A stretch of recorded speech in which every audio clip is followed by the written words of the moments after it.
Hello and thanks for joining us here at Tech24. I'm Annelise Borges.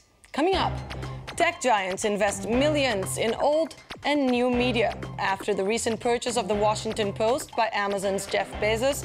We'll look into the $250 million news service being launched by eBay's founder, Pierre Omidyar.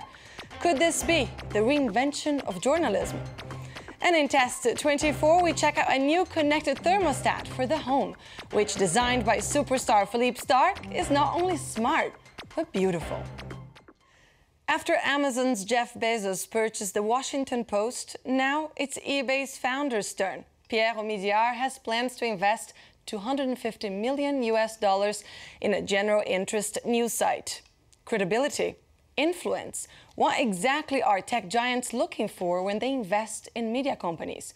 Julien Savaget and Will Hildebrand have the story. What motivated you to eBay founder Pierre Omidyar is bidding to reboot journalism. The internet billionaire pledged $250 million to a new media venture committed to independent and investigative journalism amid his rising concern about press freedoms in the United States and around the world. The online project is unnamed, but already has an important face, Glenn Greenwald, a journalist who broke a series of stories for Britain's Guardian newspaper on U.S. intelligence spying on world leaders, based on documents leaked by former security contractor Edward Snowden. Earlier this year, Omidyar had explored buying the Washington Post, which was ultimately acquired by another tech giant, Amazon founder Jeff Bezos. Some of the writers at the Post were suspicious of the mogul's motives, but were eventually won over. The instinctive role of the Washington Post in the federal capital was to be a counterpower. In France, journalism seems to be à la mode as well. Along with two other investors, the founder of internet provider Free, Xavier Niel, bought a controlling stake in Le Monde newspaper in 2010. The flagship paper is in stark contrast to the internet sex chats Niel created to start his fortune years ago. Today, he's influential, a tech giant, and worth more than €6 billion. Financially, they're solid. Of course, each of the three investors has the means to ensure the development of the group, which was lacking the past 10 years. We've had ideas, but we haven't had the means to implement them. And this is also very important. They knew to bring in a group, a team that could guarantee our editorial independence. There's a common thread among these techies jumping to journalism. They made their acquisitions with their own money, leaving no ties to their principal businesses. But even more important, they each believe the internet has an inherent value with limitless possibilities.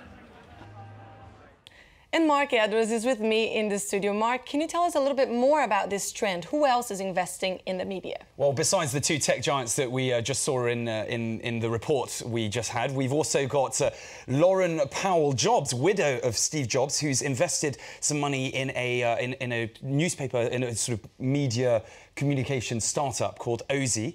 We've also got Chris Hughes, co-founder of Facebook, and now he's purchased a newspaper, The New Republic. And Jeff Skoll, who is also sort of eBay alumni, much like Pierre Omidyar, and he's backing Participant Media as well as a new TV channel called Pilot. So the tech giants really coming over the hill and really helping out an industry which is in need of a good investment and injection of money, that's for sure. And enthusiasm as well. In an interview with the New York Times last week, Pierre Omidyar said that the objective of this news project is, I quote, to do a better job bringing important stories that tend to be overlooked to a broader audience and use technology to figure out how to do that. Basically, he said it isn't enough to just throw important news in people's faces. It's necessary to understand how people engage with that kind of service.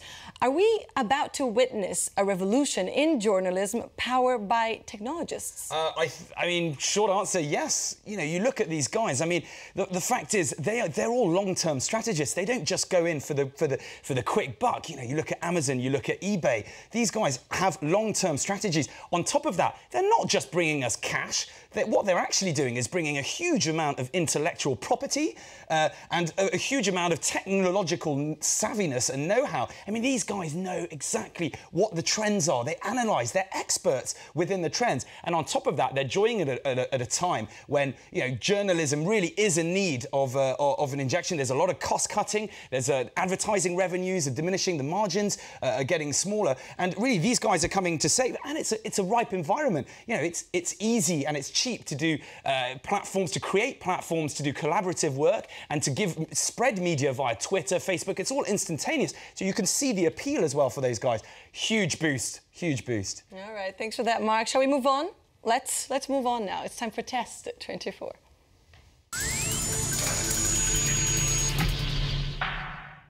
A cool weather station for the home. French company Netatmo just introduced its equivalent of Nest for Europe. The thermostat was designed by Philippe Starck and is a beautiful piece of hardware. But as Marc discovered, it is more than just a pretty face, right, Marc?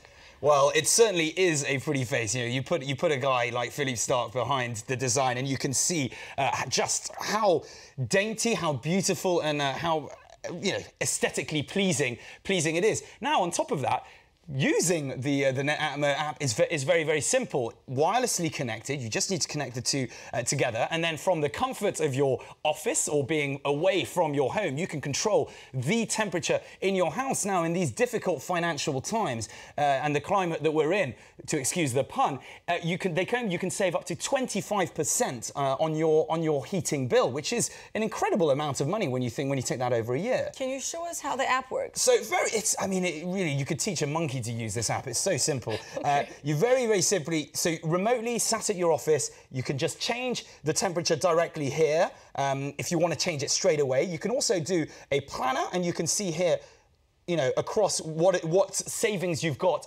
at this very moment. You can be away from home and do a sort of 1 week planning and change the temperature at different times. Now, as we said, it's a French company which is going head-to-head with the big Americans, and out on the 10th of November.